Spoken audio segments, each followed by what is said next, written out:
Germany entered World War II with a system designed to end wars quickly. It was not designed to survive them. From military doctrine to economic planning, Germany's entire approach assumed that future conflicts would be decided through rapid campaigns and early operational decision. Once the war extended beyond 1941 and became a prolonged industrial struggle, structural limitations in manpower, production capacity, resource access, and institutional coordination made German victory impossible, regardless of battlefield performance. This was not a failure of courage or competence. It was a failure of design. German war planning in the 1930s was shaped by the experience of the First World War. German leaders concluded that the war had been lost primarily through blockade, economic exhaustion, and political collapse on the home front, rather than decisive defeat in the field. The lesson they drew was specific. A future war had to be won quickly, before economic pressure and material shortages could accumulate. This assumption shaped not only military doctrine, but also industrial policy, labor allocation, and political decision-making. Rearmament under the Nazi regime focused on the rapid expansion of combat capability.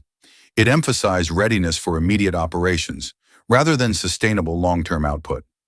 The expectation was that future wars would end before economic constraints became decisive. This belief was embedded in the system well before 1939.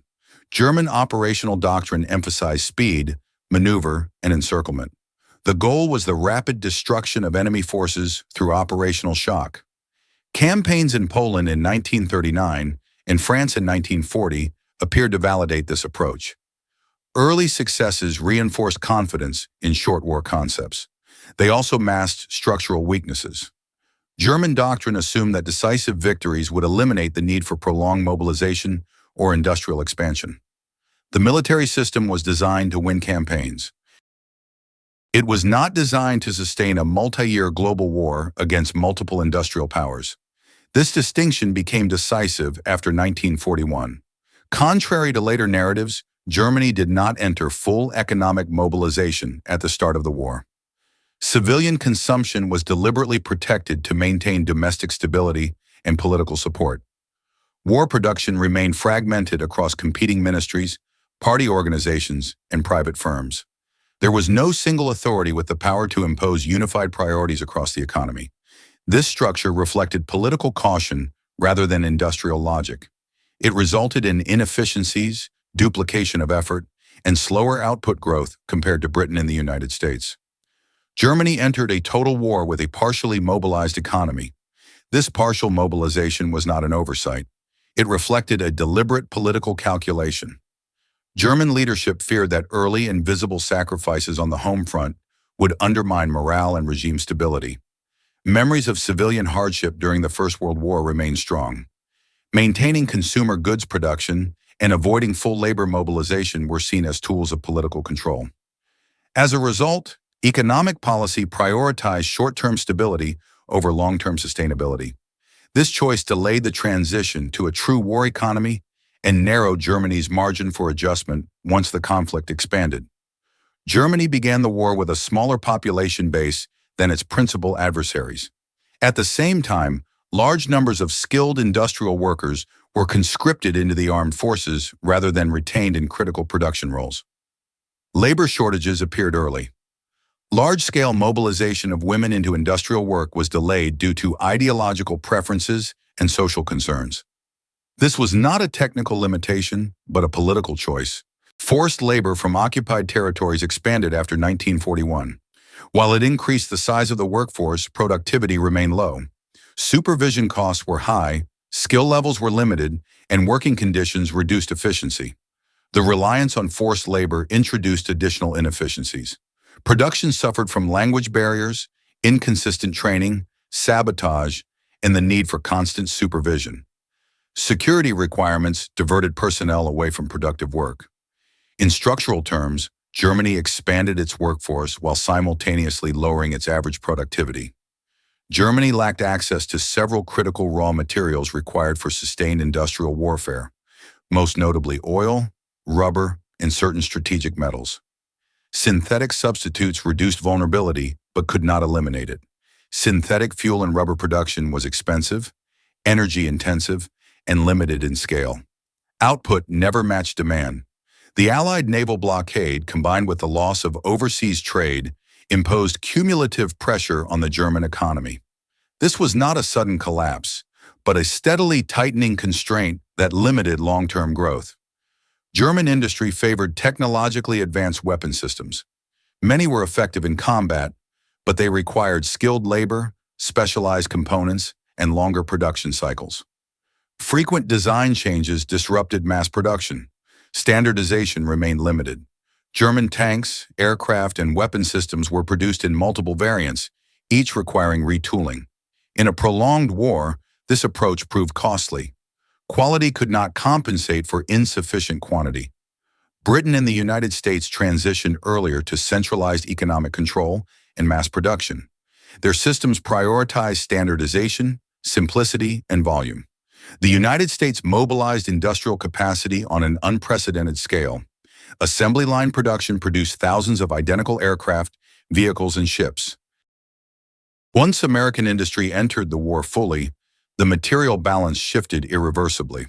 By 1943, the combined output of the Allies exceeded Germany's capacity in every major category. Allied production advantages were not limited to raw output. Centralized planning allowed faster adaptation to battlefield feedback. Standardized designs simplified maintenance, training, and logistics. Replacement equipment could be deployed quickly and in large numbers. Germany faced the opposite problem. Technological diversity complicated supply chains and slowed recovery from losses, further widening the material gap over time. By late 1941, Germany was fighting in the Soviet Union, maintaining occupation forces across Europe, conducting air and naval warfare, and preparing for additional conflicts. These commitments stretched manpower, logistics, and industrial output beyond sustainable limits. Resources were divided across multiple theaters with limited reserves. Each new demand weakened the system as a whole. Strategic overextension became a permanent condition. Efforts to centralize production after 1942 improved output. Reorganization under Albert Speer achieved measurable gains in efficiency and volume. These gains were real, but they began from a system that had mobilized too late. Bombing damage, transportation disruption, and fuel shortages increasingly undermined production. Late mobilization could slow decline, but it could not reverse the underlying imbalance. German forces continued to fight effectively in many engagements after 1941. Tactical competence and unit cohesion remained high, but tactical skill could not offset material inferiority in a prolonged conflict. Losses in equipment, fuel, and trained personnel exceeded replacement capacity. Each successful action consumed resources that could not be fully restored. Over time, the gap widened. The war Germany fought after 1941 was not the war it had prepared for. Its system was optimized for speed and decision, not endurance. Once the conflict became a war of production and attrition, defeat became a matter of time rather than tactics. By 1942, the strategic question was no longer whether Germany could recover its initiative. It was whether recovery was structurally possible at all. From that point forward, German strategy operated within narrowing limits. Each decision managed decline rather than restored advantage. The system could still fight. It could no longer win. Germany did not lose the Second World War because it lacked capable soldiers or commanders. Military effectiveness at the tactical and operational level remained high well into the conflict. Germany lost because its political, economic, and military system was never designed to survive a long war against industrial powers.